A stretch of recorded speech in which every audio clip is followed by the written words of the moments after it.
Hi friends, आज लवकर उठले आणि बाकीची कामं आटपली. त्याचा व्हिडिओ शूट नाही केला कारण की आज जायचं आहे मला ऑर्डरला. आणि आत्ता मी पोचले कामावरून मम्मीकडं आणि माझी फ्रेंड भेटली माधुरी.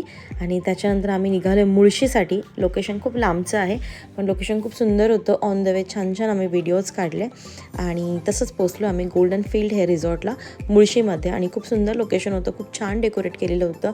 आणि त्यानंतर तुम्ही बघू शकता हे लांबून इतके सुंदर वाटत होते ना. हेच लोकेशन पावसाळ्यामध्ये ऑसम वाटत असेल नक्कीच. आणि आत्ताच खूप सुंदर वाटत होतं, इतकं सुंदर असं होतं. हे डेस्टिनेशन वेडिंग होतं आणि आम्ही पोचलो हळदीच्या टायमिंगला. आणि हळदीला थोडंसं लेट झालं त्यांना, म्हणजे ऑलमोस्ट आम्ही 2 तास बसून होतो. आणि नंतर आले नवरा नवरी.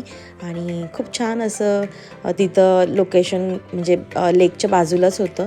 तर मी थोडेसे क्लिप्स काढले आणि हे बघू शकताय ब्राईड आणि ग्रूम खूप छान दिसत होते दोघे पण. आणि खूप मस्त वाटत होतं. दुपारची वेळ होती, एकदम हलकंसं ऊन पडलेलं होतं. आणि त्यानंतर मेकअप स्टार्ट झाला 5 वाजता. आता एका क्लायंटची रिक्वायरमेंट होती आणि मी तशीच हेअरस्टाईल त्यांनासुद्धा केली होती. त्यांनासुद्धा खूप आवडली होती. आणि हा होता आजचा मिनी व्लॉग. आता निघायला वाजले 8:30 आणि आम्ही चाललो आमच्या घरी. बाय बाय, भेटूया नेक्स्ट व्हिडिओमध्ये.